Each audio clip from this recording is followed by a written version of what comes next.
श्री गुरुभ्यो नमः। ओम। तांत्रिक तत्व का दूसरा चिंतन देखते हैं। उत्तीर्ण मायां बुधयो भग्न कर्म महार्गलाः अप्राप्त शिवधामानः त्रिधा विज्ञान केवलाः। यह त्रिविध विज्ञान केवली के बारे में बता रहा है। इसको संक्षेप में विवरण के साथ देखते हैं। पहला, विद्या तत्व निवासी मंत्र और विद्या। ये 7 कोटि है और विद्येश्वर वर्ग की आज्ञा के अधीन है। इनका भुवन है विद्या तत्व में। विद्येश्वर गण पाशबद्ध सकल जीवों के उद्धारार्थ इन मंत्रों और विद्या संज्ञक विज्ञान कल आत्माओं मतलब देवताओं का अपने अनुग्रह कार्य के कारण रूप में व्यवहार करते हैं। पंचकृत्यकारी होने के कारण विद्येश्वर गण में भी अनुग्रहत्व है। वामादि विद्या भुवन उत्तरोत्तरया स्थित है। देह, भोग और इंद्रिय आदि का उत्कर्ष इन भुवनों में क्रमशः अधिक है। ज्ञान, योग, संन्यास आदि उपायों से अथवा भोग द्वारा कर्मक्षय होने पर कर्मफल, भोग के साधन, भूत, माइक, स्थूल एवं सूक्ष्म देह का आत्यंतिक विश्लेषण हो जाता है। इस अवस्था में आत्मा कैवल्य को प्राप्त करके माया के ऊर्ध्व शुद्ध विद्या तत्व का आश्रय लेकर अनुरूपेण स्थित हो जाता है। कर्म तथा माया का उच्छेद हो जाने पर भी मल शेष रह जाता है। इस मल की निवृत्ति हुए बिना आत्मा का पशुत्व नष्ट नहीं होता। अतः शिवत्व लाभ की संभावना नहीं रहती। मल के परिपाक के अनंतर ही पशुत्व की निवृत्ति होती है। अतएव विज्ञान केवली, आत्मा केवली भाव तथा मायातीतावस्था संप्राप्त हो जाने पर भी अपरामुक्ति की प्राप्ति करने में असमर्थ रहते हैं। परामुक्ति तो अत्यंत दुष्प्राप्य रह जाती है। सृष्टि के प्रारंभ में जिन आत्माओं का मल न्यूनाधिक रूप से परिपक्व हो जाता है, उन पर भगवान स्वयं कृपा करते हैं। उनके मलपाक के अनुरूप कृपा रूपी ज्ञान क्रिया शक्ति का उन्मीलन कर देते हैं। तदनंतर इन्हें मंत्र और मंत्रेश्वर आदि शुद्ध पद पर नियोजित करके शुद्धाध्वा में भेज देते हैं। इनमें भी जो अत्यधिक शुद्ध होते हैं, उन्हें भगवान एक बारगी परतत्व या शिवतत्व में नियोजित कर देते हैं। शेष आत्माओं का मलपाक न हो सकने के कारण उनका आवरण अत्यंत सघन रहता है। वे विज्ञान कैवल्य अवस्था में ही रह जाते हैं। आत्मा की स्वाभाविकी ज्ञान क्रिया रूप सर्वज्ञान शक्ति सुप्त सी रह जाती है।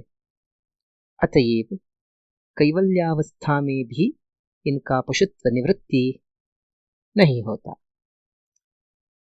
विज्ञान केवली आत्माएं कर्मरहित होने के कारण माया के कार्य को तथा माइक जगत को पार कर लेते हैं, तथापि महामाया अथवा बिंदु के कार्यरूप विशुद्ध अध्वा या विशुद्ध जगत में प्रवेशाधिकार न प्राप्त करने के कारण बीच में ही रह जाते हैं।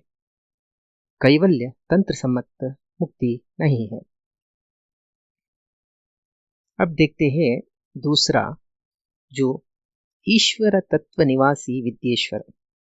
इनकी संख्या तो 8 है, इनमें अनंत प्रधान है।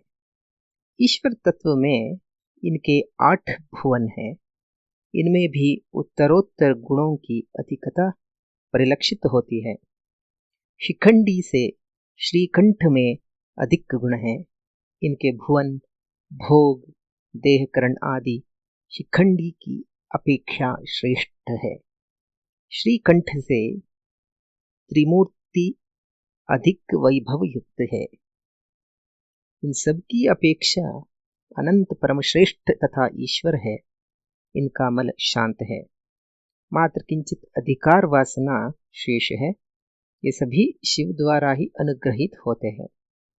ये प्रशांत मलत्व, अधिकार मल, संबद्धत्व और शिवानुग्रहित्व गुण मंत्रगण में भी रहते हैं। पंचकृत्यकारी होने के कारण जीवोद्धार रूप अनुग्रह के विद्येश्वर गण करता है, जबकि मंत्रगण अनुग्रह के कारण है। विद्येश्वर गण के संबंध में रौरवागम में उक्त है, सृष्टि संरक्षणादान भावानुग्रहकारिणः।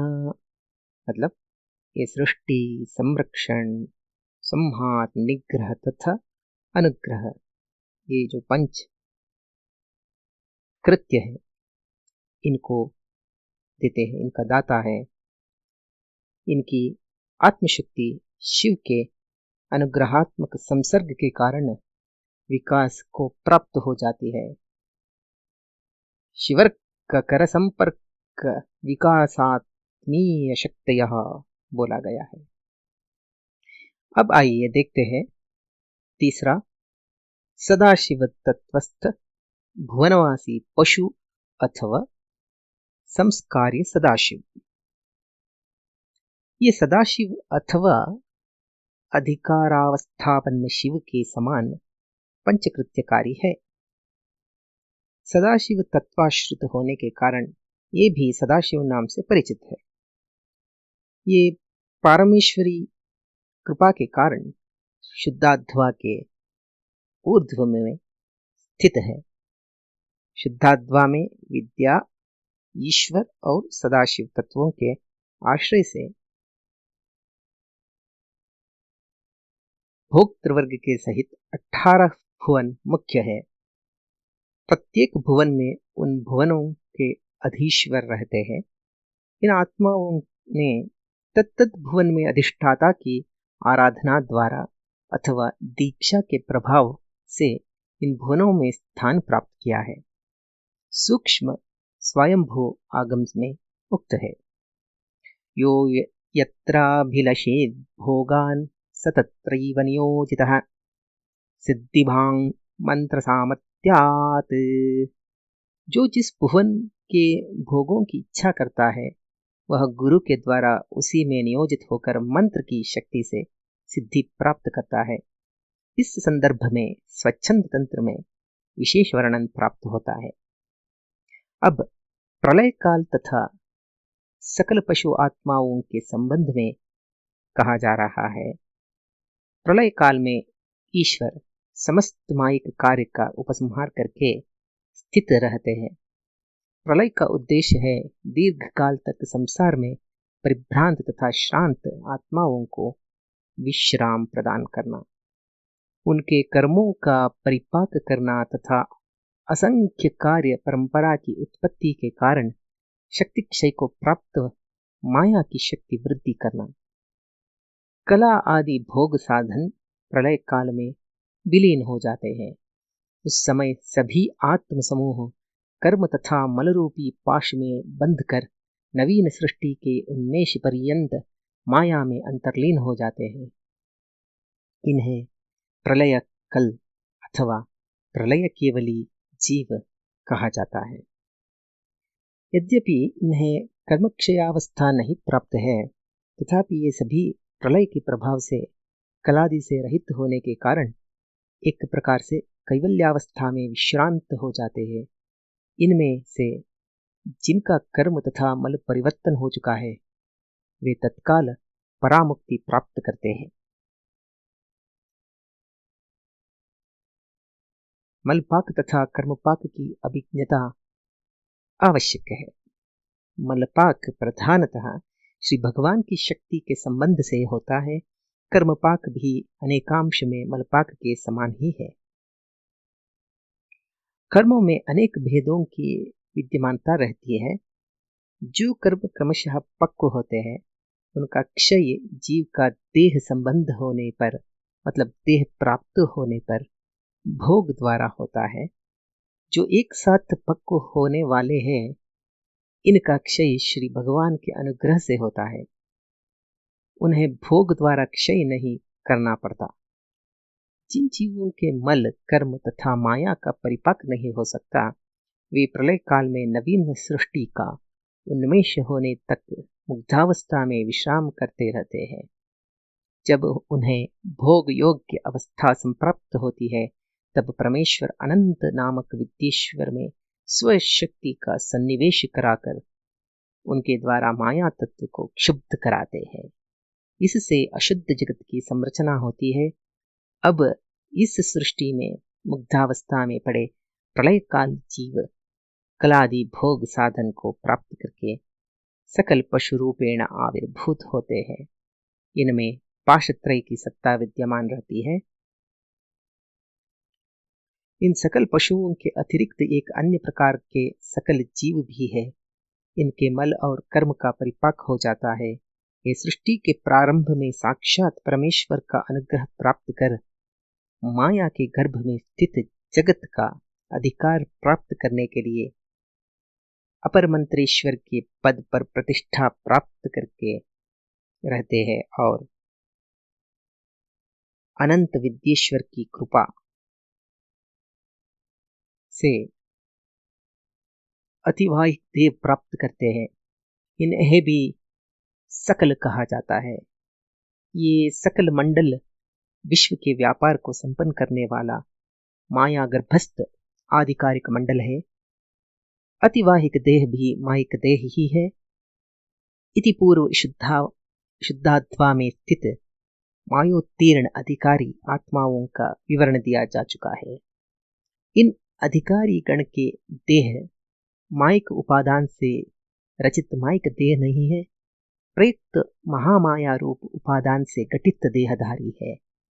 यह वर्णित माया गर्भस्थ सकल अधिकारियों को भी परमेश्वर के अनुग्रह से वैंदव देह की प्राप्ति होती है, तथापि वह अत्यंत सूक्ष्म रूप हो जाता है। अतः यह वैंदव देह सकल पशुओं के शासन का कार्य निष्पन्न नहीं कर सकता। इसी कारण सकल अधिकारी गण वैंदव देह की सूक्ष्म सत्ता से युक्त होने पर भी माइक देह युक्त होते हैं। इनका वैंदव शरीर इनके माइक शरीर से अभिन्नतया युक्त हो जाता है। वैंदव देह शुद्ध एवं बोधमय है। इनका माइक देह अतिवाहिक होने पर भी मोहमयता से मुक्त नहीं होता। इतने पर भी वैंदव देह से संबंधित होने के कारण यह अतिवाहिक माइक देह अपनी मोहमयता को त्याग कर बोधमय रूपेण भासित होता है। मंत्र वर्ग के संबंध में यही नियम है। इसके अतिरिक्त ऐसे भी जीव होते हैं जिनके मल का पाक नहीं होता, तथापि पाप का क्षय हुआ रहता है।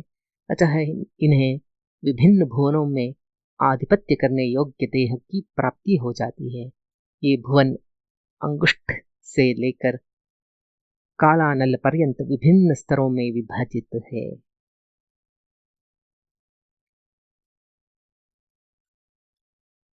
यही पे रखते हैं।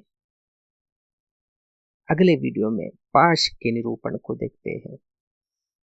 शुभम भवतु। ओम शांति।